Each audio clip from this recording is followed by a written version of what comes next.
What's the fastest way to board an airplane? You can't just open the gates and let everyone rush in like a stampede. We're supposed to be civilized primates. So let's use our brains to figure out this whole queuing mess, which is exactly what boarding groups are for. So, here's an idea. Let's board people from the back to the front. It seems like the most logical way to fill a long tube, right? But here's a little secret about life. The most obvious and simple solutions are often the absolute worst. And surprise, surprise, this is the method most airlines actually use. Let's see it in action. The first group walks all the way to the back. Everything is going great until someone reaches their seat and starts to put their bag in the overhead bin. And suddenly, everything grinds to a halt. The person behind them can see their seat, but they can't get to it. The aisle is a one-way street, and everyone is stuck waiting for this one person to finish. It's the bags. The carry-on bags are the real villain here. Every time someone stops to stow a bag, the entire line, both inside and outside the plane, has to wait. You can almost feel the collective seconds of human life just evaporating into thin air. This back-to-front method creates a ton of these full-stop moments. What you really want are pullaways and parallels. A pullaway is when someone can step into the row, letting the line continue to move. Parallels are when multiple people can stow their bags at the same time. But back-to-front boarding rarely allows for this. Now, what if you weren't just bad at this, but you were actively trying to make boarding as slow as possible? You'd do the opposite, front to back. This way, almost every single person boarding causes a complete standstill because the aisle is blocked by people who have already sat down. Sound familiar? This is pretty much how first-class boarding works. They get on first, filling the front of the plane, which is the slowest method possible before the rest of us in economy file in from back to front. So, you might be wondering if there are faster ways. Why don't airlines use them?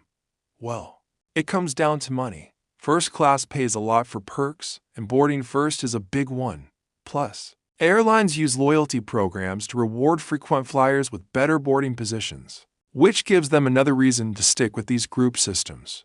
It's kind of wild to think that the old way was actually faster. What was the old way, basically? Nothing. Just letting people get on the plane in whatever order they arrive to find their assigned seat. This random order naturally spreads people out, increasing the chances for those efficient pullaways and parallels. It's frustrating to realize that doing nothing is better than the complicated system we have now. But we can do better than random. What about boarding people in 3 groups? Window seats first, then middle, then aisle. This is a great idea because it completely eliminates seat shuffling, that awkward dance where someone has to get up to let you into your seat. Some airlines do use this method, and it is a bit faster than back to front. But when you run the numbers, you find that seat shuffling isn't the biggest problem. The real delays come from people wrestling with oversized bags or taking forever to get settled. So, this method is only slightly better than random. So, let's leave the messy real world behind for a moment and enter the perfect world of physics, where people are flawless robots. What's the absolute, theoretically fastest way to board? It's a beautiful ballet of efficiency. Everyone lines up in a very specific order, back to front, in alternating rows, on alternating sides, with window seats going first.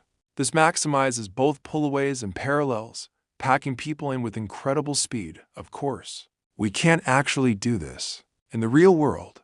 Can you imagine trying to get hundreds of people, many with families, to line up in such a precise order? It would be chaos. People would freak out, and they'd probably complain it felt slower even if it was faster. But we can take inspiration from this perfect method. What if we created for boarding groups? Group 1 would be everyone in an even-numbered row on one side of the plane.